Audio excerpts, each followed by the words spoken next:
خالد بن ولید جب قلعے کا محاصرہ کر چکے ہیں، عیسائی پادری نے اپنے سارے ساتھیوں سے کہا ہم ان کو 3 دن کا ٹائم دیتے ہیں کہ ہم ان کو صلح کرنے کی بات کریں گے، لیکن میری ایک شرط ہوگی، یہ اپنے نوجوان ساتھیوں کو لے کر بازار سے گزرتے ہوئے آ جائے، اگر صحیح سلامت ان کے سارے فوجی آ گئے ہم قلعے کی چابیاں دے دیں گے۔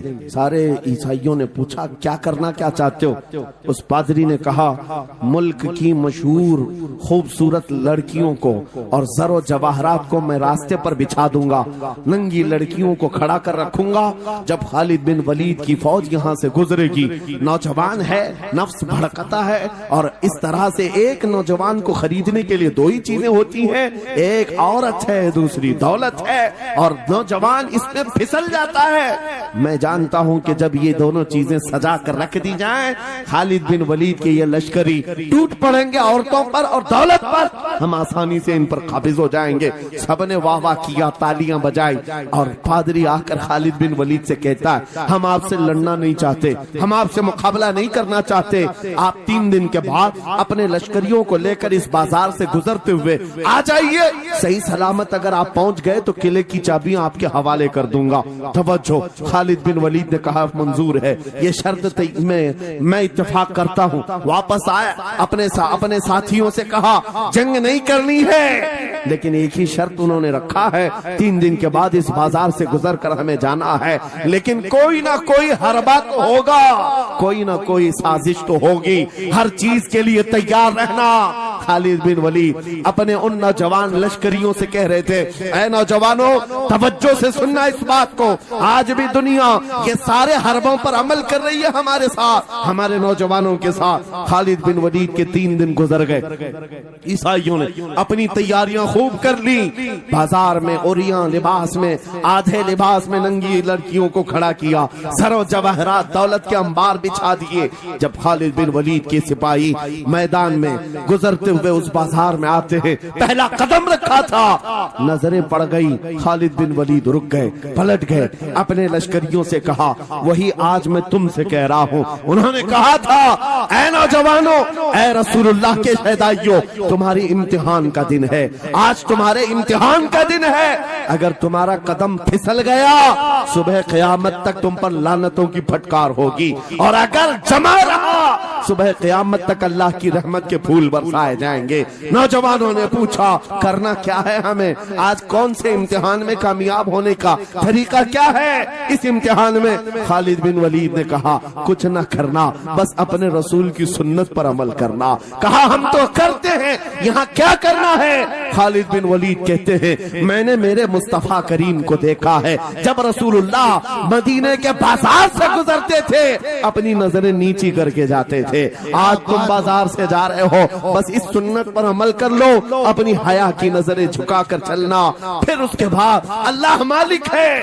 خالد بن ولید کے جوش اور ولولے سے بھری ہوئی یہ تقریر ایسی اثر کر گئی، وہ نوجوان 1-2 نہیں تھے، سینکڑوں کی تعداد میں تھے، سر جھکائے بازار سے ایسے چل رہے ہیں، تاریخ نگار کہتے ہیں وہ اس طرح سے چل رہے تھے کہ ان کے سروں پر انڈا بھی رکھ دیا جاتا تو نہیں گرتا، نہ ادھر ہلائے نہ ادھر ہلائے، نہ ادھر دیکھے نہ ادھر دیکھے، اور برابر اپنی نظریں زمین پر جھکائے ہوئے تیزی سے چلتے ہوئے اس قلعے کے پھاٹک تک پہنچ گئے۔ وہاں وہ پادری صاحب انتظار میں تھے، بھٹک گئے ہوں گے، عورتوں سے بھڑ گئے ہوں گے، دولت جمع کر رہے ہوں گے، مگر یہ دیوانے ٹھکراتے ہوئے ہر دولت اور اوریانیت کو اس قلعے کے پھاٹک تک پہنچ گئے۔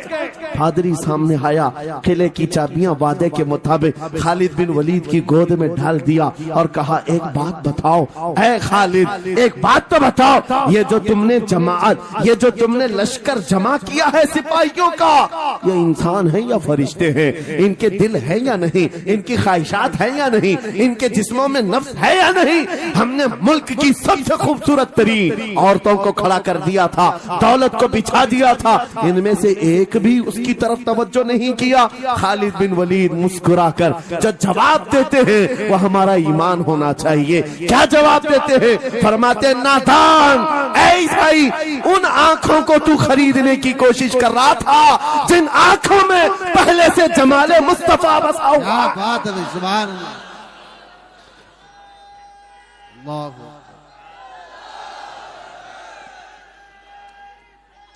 یا رسول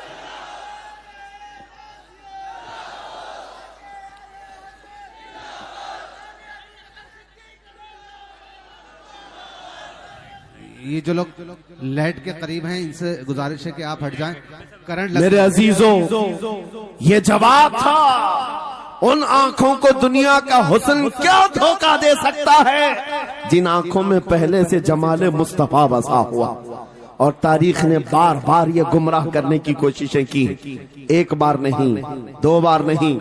قلیوبی میں ایک حکایت ہے، حضرت شہاب الدین قلیوبی نے لکھا ہے، 3 بھائی ایک عیسائی بادشاہ کی قید میں آ گئے تھے، تینوں سگے بھائی تھے اور جوان بھی تھے۔